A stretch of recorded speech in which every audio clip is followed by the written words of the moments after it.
নমস্কাৰ, এটা নতুন ভিডিঅ'লৈ আপোনালোকক পুনৰবাৰ স্বাগতম জনাইছোঁ। আশা কৰোঁ আপোনালোক সকলো ভালে আছে আৰু আজিও মই আপোনালোকৰ আশীৰ্বাদত ভালে আছোঁ। আৰু সেইদিনা ইমান বৰ ভাল নাছিলে মনটো আৰু গাটোও বেয়া আছিল, সেইকাৰণে তেনেকৈ ভিডিঅ'টো বনাইছিলোঁ। আৰু কথা হ'ল কি যে সিদিনা যে মই আপোনালোকক কৈছিলোঁ যে মই আৰু এই বিষয়ৰ পৰা অৱসৰ ল'ব বিচাৰিছোঁ, এই বিষয়ৰ পৰা মই আঁতৰি যাব বিচাৰিছোঁ। কিন্তু সেই ভিডিঅ'টো বনোৱাৰ পিছত সেই ভিডিঅ'টোৰ কমেণ্টতে যিসকল লোকে মোৰ দ্বাৰা হনুমান চালিচা হওক বা বজৰং বাণ পাঠ কৰাই যিখিনি লোকে সুফল পালে, তেওঁলোকে কিন্তু সেইটো ভিডিঅ'তে কমেণ্ট কৰি জনালে যে আমি সুফল পাইছোঁ, গতিকে এই বিষয়টো এৰি নিদিবা বা এৰি নিদিব। তাৰ কাৰণে আপোনাক সকলোকে আচলতে মই বহুত বেছি ধন্যবাদ জনাইছোঁ। আচলতে কিয় মই সেই কথাটো ক'লোঁ, সেইদিনা মাজতে এটা মোৰ ফোন আহিছিলে। ফোনটোত এনেকুৱা ধৰণৰ মানে প্ৰশ্ন কিছুমান আহি যায় যে আপোনাৰ ভিডিঅ'বিলাক মই চাই আছোঁ, আপুনি যে বজৰং বাণখন পাঠ কৰে আৰু আপুনি যে কয় মানুহবিলাকে ভাল ফল পাইছে, কাৰোবাৰ বেমাৰ আজাৰ ভাল হৈছে, কথাটো সঁচানে বাৰু? মই আপোনাক এবাৰ ঘৰলৈ নিমন্ত্ৰণ দিম বুলি ভাবিছিলোঁ, আৰু কথাটো কিমান দূৰ সঁচা? এই প্ৰশ্নটোতে তেওঁৰ সন্দেহটো সোমাই আছে। কথাটো হ'ল যে তেওঁ মোক আচলতে সন্দেহত কথাটো সুধিছে যে মই কথাটো এনেই কৈছোঁ নেকি। আৰু যিহেতু মই কথাটো যদি এনেই কওঁ, তেনেহ'লেতো মানুহবিলাকৰ অকল তেওঁৰো মনত প্ৰশ্ন নহয়, বহুতৰ মাজত এইটো প্ৰশ্নটো আহি থাকিব যে তেজপুৰত মানুহ এজন ওলাইছে নতুনকৈ, তেওঁ এনেকুৱা ধৰণৰ ভিডিঅ' বনাই থাকে, তেওঁ গৈ হনুমান চালিচা বজৰং বাণ মানুহৰ ঘৰত পঢ়ি দিলে বোলে ভাল হয়। কথাটো কিমান দূৰনো সঁচা, সঁচাই নে মিছাই নে এনেই কৈ থাকে, তেওঁৰ কিবা বেয়া কিছুমান ইণ্টেনশ্যন থাকিব পাৰে। তো তেনেকুৱা কিছুমান মানুহৰ মনত প্ৰশ্ন আহিব পাৰে। সেই প্ৰশ্নখিনি যিহেতু মোক এজন মানুহে ডাইৰেক্টলি সুধিলেই, সেই সোধাৰ কাৰণে মই পৰহি দিনা সেই ভিডিঅ'টো বনাই দিছিলোঁ যে আপোনালোকে যদি মোৰ দ্বাৰা কিবা সুফল পাইছে, তেতিয়া আপোনালোকে কিন্তু কমেণ্টত জনাব। কাৰণ বহুতেই ভাবি মই এনেই কৈ থাকোঁ, এনেই ক'লেতো কথাবিলাক বিতৰ্কলৈ গুচি যাব। কিমান মানুহে মোক ফোন কৰে, আজিও ফোন কৰি কৈছে যে মোৰ এইটো ভাল হ'ল, সেইটো ভাল হ'ল, এনেকুৱা ধৰণৰ মোৰ ইমান ডাঙৰ সমস্যা ভাল হ'ল। কিছুমান লোকে ফোন কৰি কৈছে যে যিহেতু মোক অমুকে চাওক, মই অসমৰ বিভিন্ন ঠাইত যে গৈছোঁ, মই বিভিন্ন শ্ৰেণীৰ লোকৰ ঘৰত গৈছোঁ, বহুত ডাঙৰ ডাঙৰ লোকৰ ঘৰতো গৈছোঁ, যিসকলক ৰাইজে চিনি পায়। তো তেওঁলোকে মোক ফোন কৰি কৈছে যে আমিতো সুফল পালোঁ বুলি তোমাকতো কৈছোঁৱেই, কিন্তু কথা হ'ল আমি লিখি দিব নোৱাৰোঁ কমেণ্টত, কাৰণ আমাক সকলোৱে চিনি পায়।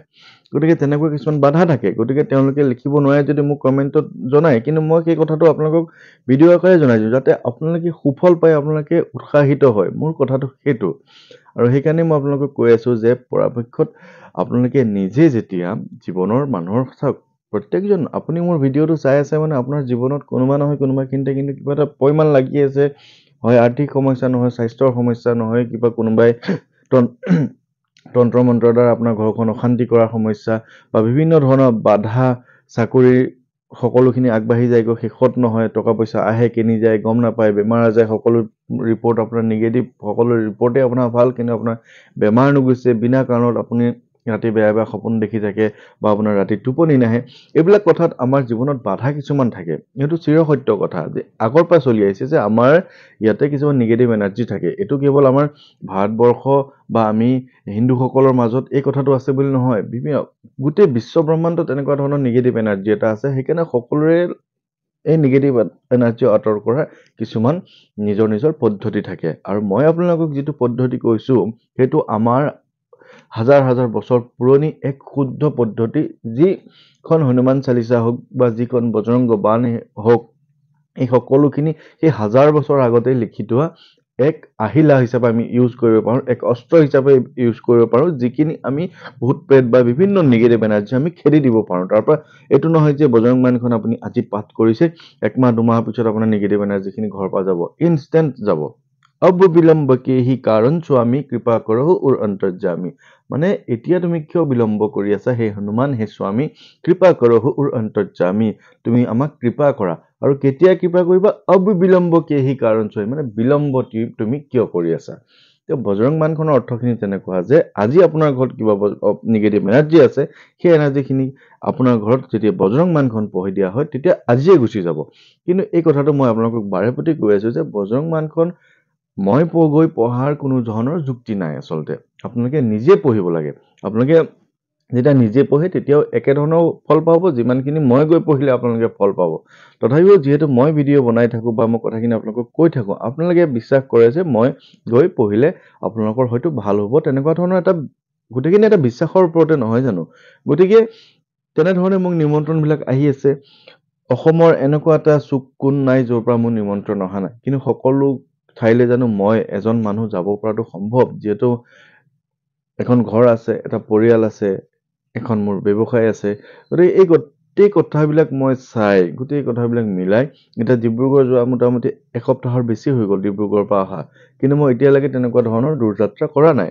সন্ধিয়া সময়ত ওলাই গৈছোঁ, কোনোবা ওচৰ পাজৰে গৈছোঁ, কাৰোবাৰ ঘৰত মই তেওঁলোকৰ ঘৰতো বজৰং মান পঢ়ি দিছোঁগৈ, আহিছোঁগৈ। সেইটো এটা বেলেগ এটা বিষয়, কিন্তু দূৰ যাত্ৰা কৰা নাই। কিন্তু মই যে দূৰ যাত্ৰাখিনি নাই কৰা, কিন্তু সেই যিসকল মানুহে মোক বিচাৰি আছে তেওঁলোকেহে জানিব যে তেওঁলোকে কিমান সমস্যাত পৰি আছে বা কিমান চকু পানী টুকি মোলৈ ফোন কৰি আছে যে আপুনি আহক। কথাটো আপোনালোকে নিশ্চয় বুজিছে চাগে, আৰু সেইকাৰণেহে মই যাবলৈ ওলাওঁ। মই এইটো নকওঁ যে মই ওলাই গ'লে মোৰ ব্যৱসায়ত বহুত বেছি ক্ষতি হয়, কাৰণ মোৰ ঘৰখনত মোৰ ব্যৱসায় চলাব পৰাকে দেউতা আছে, দুজন কৰ্মচাৰী আছে, বা মানুহজনীৰ বন্ধ থাকিলে মানুহগৰাকীও থাকে দোকানত। গতিকে সেই কথাটো এটা বেলেগ বিষয়। তথাপি কোনোবা ক্ষেত্ৰত অকণমান অসুবিধা নোহোৱা নহয়, কাৰণ মাল চাল কিনা কিবা কিবি এইবিলাক অলপ সমস্যা থাকে। কিন্তু তাৰ মাজতো যে মই আপোনালোকৰ কাৰণে ওলাই যাওঁ, উদ্ধাৰ বুলিয়ে ভাবি লওক যে আপোনালোকৰ বিপদ এটাৰ কাৰণে মই উদ্ধাৰ কৰিব ওলাই যাওঁ, তাত কিন্তু মোৰ বহুত ডাঙৰ স্বাৰ্থ নিহিত হৈ নাথাকে। গতিকে আপোনালোকে প্ৰশ্নটো যেতিয়া সোধে যে মানুহে ফল সঁচাকৈ পায়নে, আপোনাক নিমন্ত্ৰণ জনাম বুলি ভাবিছিলোঁ মানুহে, মানে এইটো এনেকুৱা ধৰণৰ প্ৰশ্ন যে কোনোবাই যদি ফল পায় তেতিয়াহে মই ঘৰখনত ভগৱানৰ নাম গুণ গাম। যদি মই কোনোবাই ফল নাপায় তেনেহ'লে মোৰ ঘৰতো মই নাম গুণ হনুমানৰ বা ভগৱানৰ নাম গুণ আমি পাঠ নকৰাওঁ।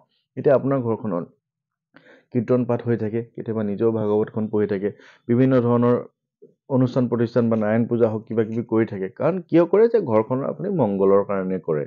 কিন্তু আপুনি যদি আগতেই ভাবি লয় যে মই আজি হনুমান চালিচাখন কোনোবা এজন আহিব, আহি পাঠ কৰিব, বজৰং বাণখন পাঠ কৰিম, মোৰ বেংকত বহুত ধাৰ হৈ আছে, কাইলৈকে বেংকত কোনোবাই পইচাখিনি সোমোৱাই দিব, সেইটো উদ্দেশ্য লৈ যদি আপুনি হনুমান চালিচা বা বজৰং বাণখন পঢ়ে, উদ্দেশ্যটো প্ৰথমতে যদি আগত লৈ লয়, আপুনি যদি মনত সন্দেহ লৈ লয় মই ফল পাম নে জানো, নাপাম নেকি, এই কথাটোৱে কিন্তু আপোনাৰ ফল কেতিয়াও নিদিয়ে। ভক্তিখিনি আপোনাৰ পঢ়ি দিছোঁ মই, কথাখিনি আপোনালোকে বুজি ল'ব। আপুনি কৰি আছে ভক্তি, আপুনি জনাই আছে প্ৰাৰ্থনা ভগৱানৰ কাৰণে, পঢ়ি দিছোঁ মই, কিন্তু আপোনাৰ কথাখিনিহে ভগৱানে শুনিব।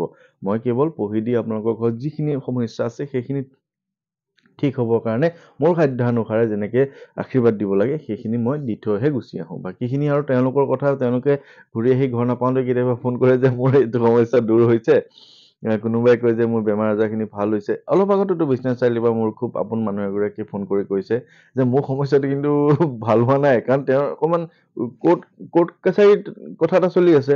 কিন্তু মোৰ তালৈ আহোঁতে যে তুমি বাকী যি দুঘৰ ঘৰলৈ গৈছিলা তেওঁলোকৰ বহুত ডাঙৰ সমস্যা, পুৰণি বেমাৰ আজাৰৰ পৰা ভাল হ'ল, বা তেনেকুৱা ধৰণৰ কোনোবা এজনৰ অকণমান নিচাৰ আসক্তি আছিলে, আসক্তিটো কমি গৈছে, তেনেকুৱা ধৰণৰ কথা কৈছে। কিন্তু তেওঁ কৈছে যে মই বেয়া পোৱা নাই, কিন্তু মোৰ সমস্যাটো দূৰ হোৱা নাই। মই যি দুঘৰ মানুহক তোমাক যাবলৈ কৈছিলোঁ, যি দুঘৰ মানুহে মোৰ দ্বাৰা তোমাক লৈ গৈছিলে, তেওঁলোকৰ ঘৰত কিন্তু সমস্যাখিনি দূৰ হৈ গ'ল।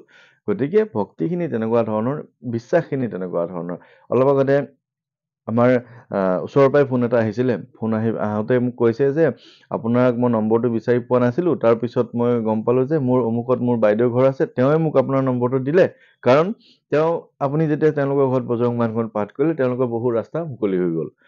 কথাবিলাক তেনেকুৱা যে বস্তুটো এটা ইজনৰ পৰা সিজন যেতিয়া ভাল হয়, কোনোবা এখন ঘৰত কিবা এটা কৰিছোঁগৈ, সেই মানুহজনৰ যেতিয়া ভাল হ'ব তেতিয়া তেওঁ বেলেগ এজনক ক'ব, তেতিয়া তেওঁ আন এজনক ক'ব, তেতিয়াহে কথাটো হয়। যদি কোনোৱে একো সুফলেই নাপায়, মোৰ কথাবিলাক এনেই চলি থাকিব নেকি বাৰু? গতিকে কথাবিলাক তেনেকুৱা যে এতিয়া আচল কথাটোলৈ আহোঁ, যে মই সেইদিনা মানুহ এগৰাকীক ফোন কৰি কৈছোঁ যে ডিব্ৰুগড় তিনিচুকীয়া ছাইডে মাটি অকণ চাওক, আৰু মই তাতে থাকিব লাগিব নেকি। কাৰণ ডিব্ৰুগড় তিনিচুকীয়া শিৱসাগৰ যোৰহাট উজনি অসমৰ ফালে মই একদম প্ৰথমৰ পৰাই, মই আজিৰ পৰা 3 মাহ আগৰ পৰাই কৈ আছোঁ যে উজনি অসমৰ লোকসকলে মোক খুব বেছি বিচাৰি আছে। কমেণ্টতো কোনোবা এজনে লিখিছে আমাৰ নামনি অসমৰ, যে আপুনি যোৰহাট তিনিচুকীয়া শিৱসাগৰ কেৱল কৈ থাকে, আমাৰ কথা নাভাবে নেকি? কিন্তু সেইটো নহয়, যে সকলোলৈকে গৈ আছোঁ, গুৱাহাটীতো গৈ আছোঁ বহুতবাৰ, চাংচাৰি গৈ আছোঁ, সিদিনা মাজতে গুৰেশ্বৰৰ ওচৰলৈকে গৈছিলোঁ, তাৰপিছত এইফালে সিফালেতো গৈ আছোঁ, বিশ্বনাথ চাৰিআলি, গহপুৰ, এনেকৈ গৈ আছোঁ, যিমানখিনি মোৰ সাধ্যানুসাৰে মই মিলাই লৈ পেলাই গৈ আছোঁ। এতিয়া চাওক, এতিয়া ধৰি লওক মই গুৱাহাটীলৈ গৈছোঁ, বা নামনি অসমৰ গোৱালপাৰালৈকে গৈছোঁ। গোৱালপাৰালৈ যাওঁতে প্ৰায় ৮ ঘণ্টাৰ ৰাস্তা। ৮ ঘণ্টাৰ ৰাস্তাত গাড়ীখনে তেল কিমান খাই দিব, আৰু তাৰ লগতে যে মোৰ লগত যিজন গাড়ী চালক হিচাপে যাব, যোনেই নাযাওক, তেওঁকতো দুদিন তিনিদিনৰ যিটো খৰচ হয়, তেওঁতো এনেই নাযায়, তেওঁতো এটা পৰিয়াল থাকে, তেওঁক এটা বন্দবস্ত কৰি লৈ যাব লাগে, তেলখিনি পুৰে, মোৰো কষ্ট এটা হয়।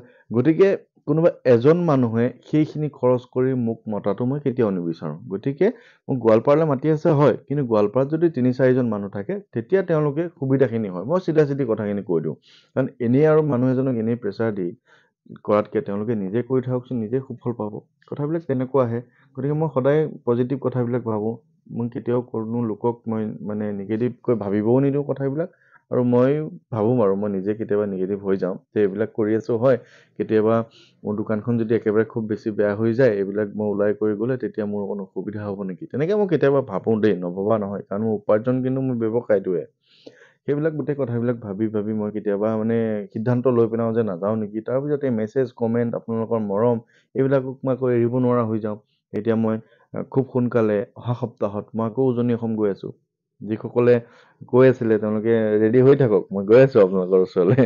কিন্তু এটা কথা, যিসকল লোকৰ ঘৰত মই গৈছিলোঁ তেওঁলোকৰ ঘৰলৈ কিন্তু মই আকৌ নাযাওঁ আৰু, কাৰণ সকলোকে লাগে, সকলোৱে বিচাৰি আছে। গতিকে ফোনত কথা চথা পাতি থাকিম আপোনালোকৰ সৈতে, যিহেতু আপোনালোকে উদ্ধাৰ পাইছে, বেলেগ এজনকো অকণমান উদ্ধাৰ কৰি দিয়া মোৰ দায়িত্বটো আহিছে, যিহেতু আপোনাৰ পৰা বেলেগ এজনে গম পাইছে, তেনেধৰণে কৰিম। আৰু কোনো বেয়া নাপাব, ডিব্ৰুগড়, তিনিচুকীয়া, শিৱসাগৰ, যোৰহাট গোটেইখিনি একেলগে মই সামৰিবলৈ চেষ্টা কৰিম, অকণমান দীঘলীয়া প্লেনিং এটাত, কাৰণ সোমবাৰৰ পৰা বা আজিৰ পৰাই আমাৰ ল'ৰাৰ স্কুল বন্ধ। গতিকে চাওঁ আৰু কি কৰিব পাৰোঁ। আৰু পৰহিলে শনিবাৰে চাগে মই বাইহাটা, চাংচাৰি এনেকুৱা এটা ঠাইলৈ যোৱাৰ এটা পৰিকল্পনা কৰি আছোঁ। গোটেই কথাখিনি মই অহাকালিলৈ মই প্লেনিংটো কেনেধৰণে মিলাম, গোটেই কথাখিনি কাইলৈ মই জনাই দিম। গতিকে সকলোকে ধন্যবাদ জনাইছোঁ আপোনালোকে ইমানখিনি মৰম আদৰ কৰাৰ কাৰণে। আৰু পৰহি ভিডিঅ'টোৰ কাৰণে বেয়া নাপাব, অকণমান আৱেগত কথাখিনি কৈছিলোঁ, যে যদি আপোনালোকে একো সুফল পোৱাই নাই, কিয়নো আপোনালোকে মানে এনেকুৱা মানে হয় আৰু, যে আপোনালোকে যদি লিখি নিদিয়ে, বেলেগ মানুহ এজনেনো কেনেকৈ গম পাব যে মোৰ দ্বাৰা তেওঁলোকৰ উপকাৰ হৈছে বুলি। বহুতেতো ভুৱা ঠগবাজি বহুত চলি আছে নহয় অসমখনত, ঠগবাজি শেষ নাই, মানে অন্ত নাই। গতিকে ময়ো তেনেকুৱা ধৰণৰ এটা বদনাম ল'ব কেতিয়াও নিবিচাৰোঁ। আপোনালোক সকলো ভালে থাকিব, কুশল মংগল কামনা কৰিছোঁ। আজিৰ ভিডিঅ'টো ইমানতে এৰিছোঁ। ধন্যবাদ, ভালে থাকিব।